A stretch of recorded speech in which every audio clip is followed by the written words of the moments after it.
Good morning to everybody. My name is Susanna Rajala and I'm very happy to be here. I'm not so happy to speak after fluent Alison because now you have to listen to a Finnish accent. But thank you, Alison. Your presentation was so nice, and I think I can jump over some of my slides, so we have some very similar thoughts. I come from the National Board of Education in Finland, and my special task there is to improve education of Roma in Finland especially. I'm not going to lecture about Finland as a society, but I want to show you some important numbers just to compare the numbers with Roma people in Finland. You can see that 13% of all Finns have only basic education. 45 does have upper secondary education, and 42% have tertiary education. That means almost always university degree. I want to show you these numbers because our Roma people, they are very well inside vocational education.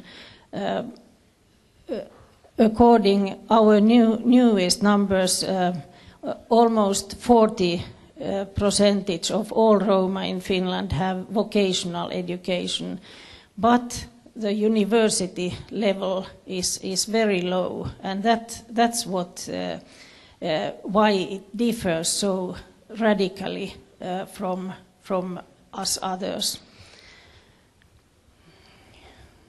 You can have the tourist views.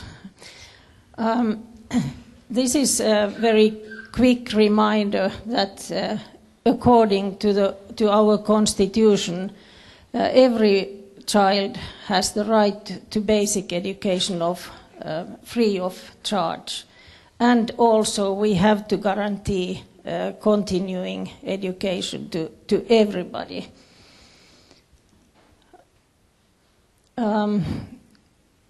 We are really proud of our education system because we don't have any dead ends there.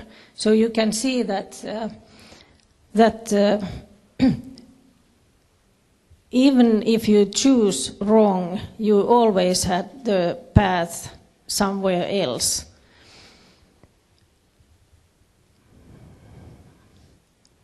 And here are the so-called normal paths. This is what Alison was talking very clearly. Our task is to maximize every child's potential, and we have to keep in mind that every child, all children are so different, and they are all unique. We have just been renewing our curricula for basic education, and it was a hard time-taking job because we are responsible organization to do that, but we did the whole job with about 1,000 or even more people in Finland and also abroad. We had about 300 teachers, principals, researchers in different kind of working groups, and where we tried to find out what were the most important things we would like to give our children. And we had twice during the whole process possibility to show the sketches through internet to all people, and quite many. I think it must have been like 1,500 people responded to our questions. Are we going in right direction? And these balls here, they are like what what our organization, the educational staff, and also many mothers and fathers thought it would be the most important what children could have. You can see that we are pointing out learning environmental things. We want to have the children with creativity. We want to give them joy of learning. We want them to be critical thinkers. We want to use the whole community in the educational task. We want to give them responsibility, curiosity, self-esteem, fairness, and encouragement in all. I try to get to my point. Why I'm here because of the Roma. Why are Roma so? Why is it so difficult to handle issues with Roma?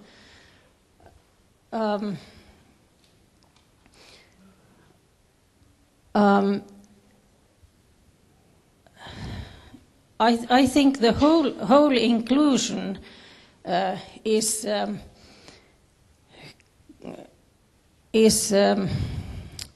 dealing with these kind of questions.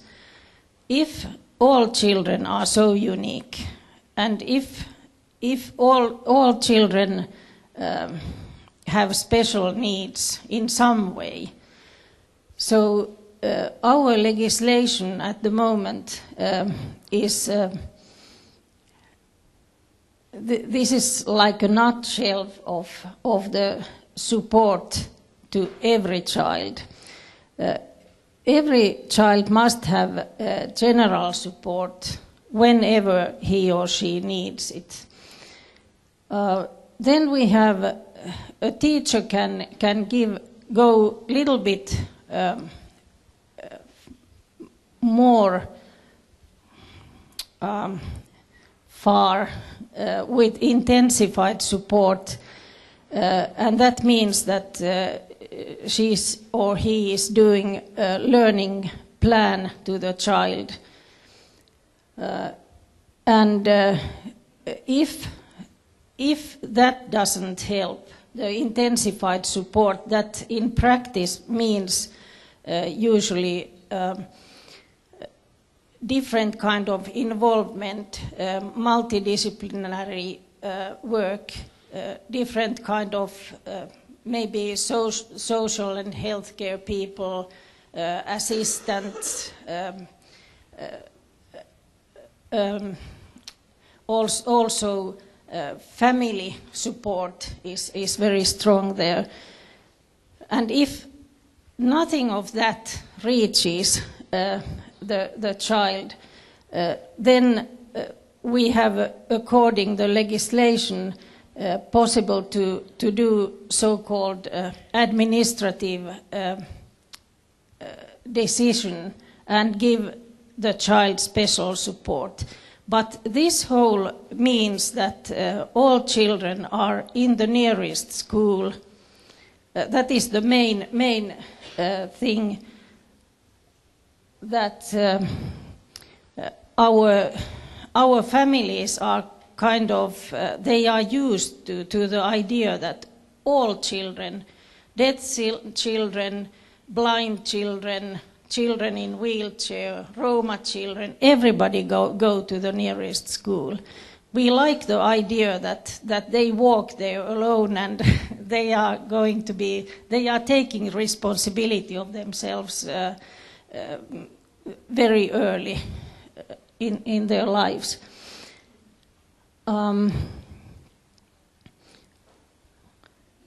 We have quite few Roma in Finland. I think they are less than 10,000 people at the moment. And we have a huge country geographically. We have only 18 people per square kilometer. So you can understand that our conditions are very, very different from let's say, from Middle Europe or somewhere else. So the Roma pupils, normally, they are only Roma pupils in their classroom. And if we have children with different kind of disabilities, so they are also always only children with certain type of disabilities.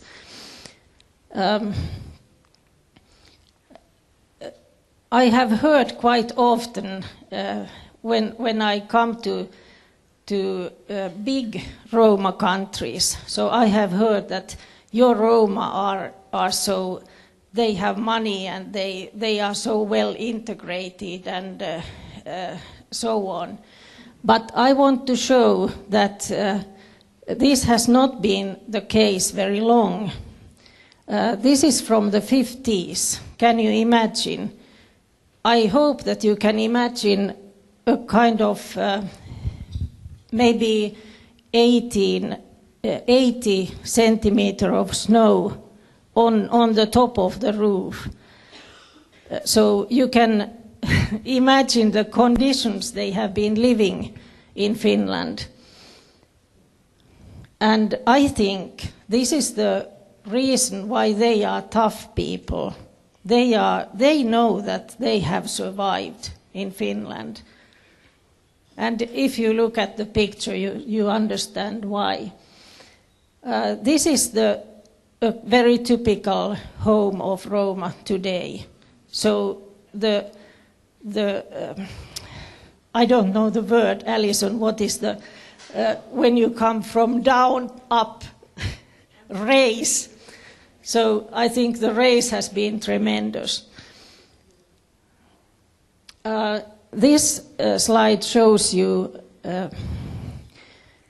how Roma people have completed their compulsory education from the 50s. These first, I think there must be some. This is the youngest generation, like 18 to 24 years.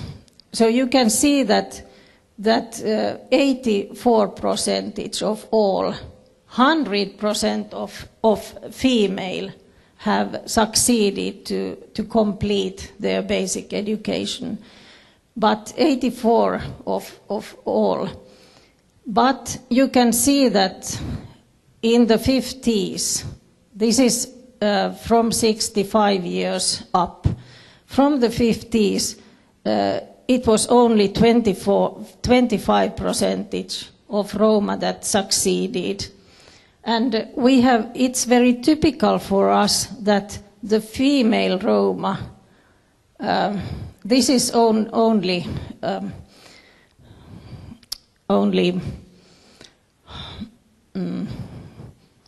generation that is not like the others, that the female are doing better than male. But you can see that this is exactly the same as you look at the apartment in the 50s, the tent, and then the good apartments. So there has been a huge social integration in the society of Roma within some years. And this also shows how Roma people feel that what kind of support they have had from the school, how welcome they have been in the school. So you can see that there is only few answers who say in the older generation that we are welcomed, we had support. But this is about when our basic education modernized, and you can see that it's getting better, and this is the generation that was in the process when immigrant pupils came to Finland. So you can see that it's getting better, and we have a feeling that immigrant students or pupils, they changed the climate totally for Roma, or made it better. And you can see that I think this is the youngest generation. If you would compare this with so-called white Finns, so I think there would be as much people who would say, I have never get support from anywhere. So we did a kind of survey as an action of the Finnish national policy on Roma. We have asked Roma to tell about their lives. We have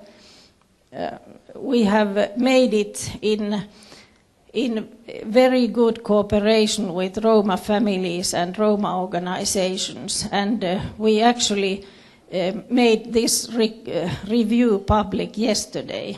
So there is an English summary. I can give it. I don't want to carry them back home. So if somebody is interested, so I'll be happy to give it. But this is, I think, the most important thing. How things will be easy if you do everything in participation with Roma.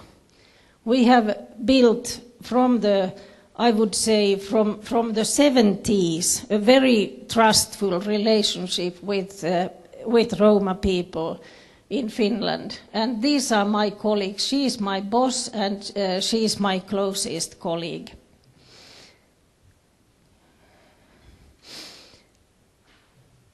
We also collected data for a couple of years ago from the principles of basic education, how Roma pupils are dealing at school.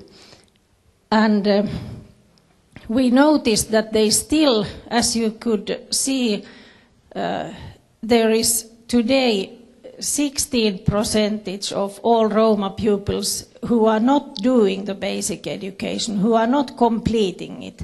So we have 16% gap, because only I think couple of percentage of all Finns don't do it. So this is what our Ministry of Education and Culture decided in 2008, that if there are so severe problems still for some group, so they gave us per year some money to what we could target to directly to municipalities, to the educational people, who could, together with Roma, local Roma, use the money actually as they wanted. I have been all the time the national coordinator for this activity, and so you can see that it's not dealing with very big money like 5,000 euros per year per municipality, but we have, or they have been doing great progress. I have this picture because I think the family's involvement is so important. The Roma people have to feel the trust and have to feel that they are welcome in school. And this is actually what I'm very proud of. The principals told that cooperation between Roma homes and the schools is at least satisfactory, works well, or works very well. So we have very little problems in the cooperation field, and I think this is marvelous job of Finnish teachers and principals. And don't forget the fathers. I think this is also a clue.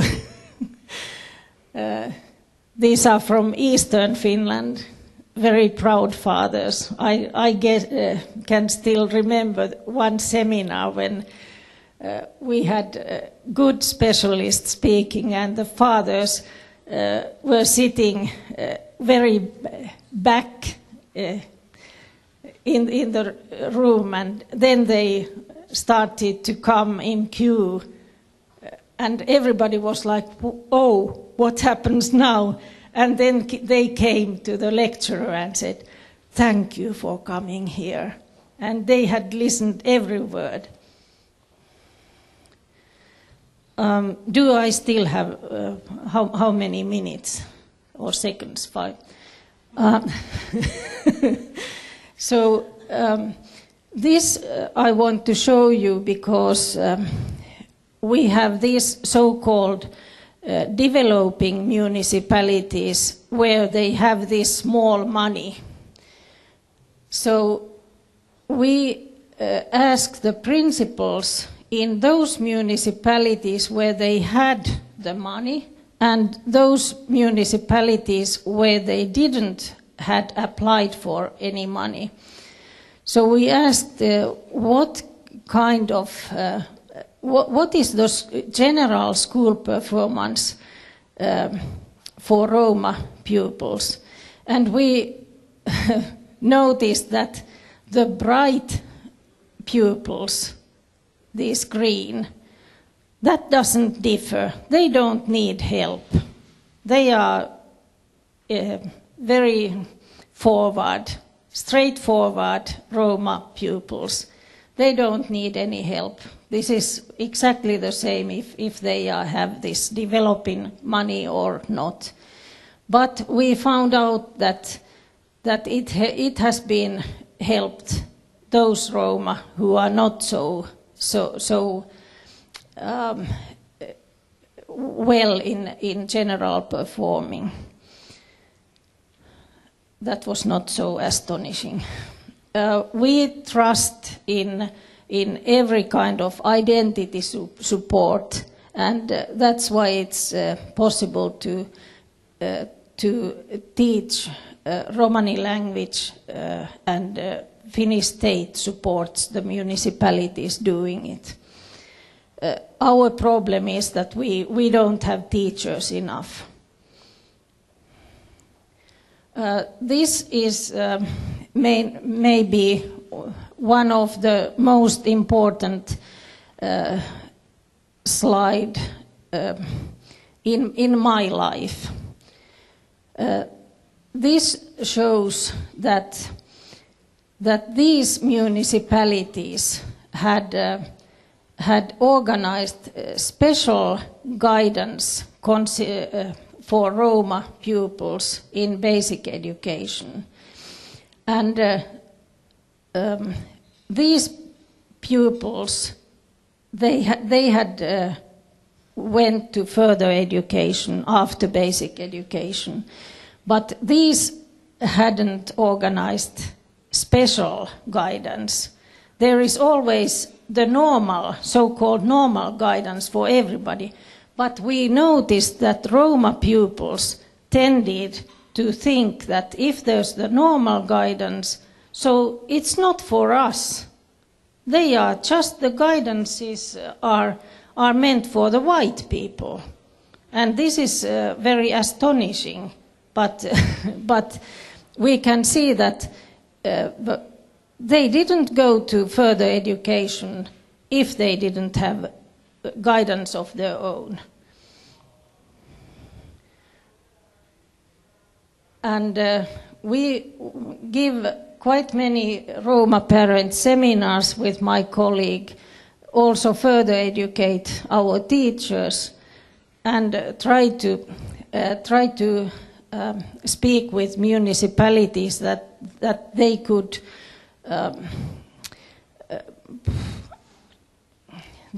take people with Roma background and education as special needs assistant to the school to be so-called cultural bridges. And this is very important, that these kind of Roma background assistants, they take care of all children, also majority children, and this is very important. They give support for the Roma, for homework. They show how to work with different subjects, and support them for further studies. This is our group, and my two colleagues, she is nowadays studying. She got to further studies, and I'm working with her. She had a problem because Finnish state is cutting everything, so also our organization had to sack 21 people for 1 year ago, and they were almost everybody were secretaries. So she was a secretary, and many people thought that, okay, I don't think she has to go because she is Roma. The Finnish state organization would never sack a Roma secretary, but she had to go. And we thought, first we were sad, but then we thought, everybody, we all, that this is democracy. If secretaries have to go, Roma secretary has to go too. Thank you.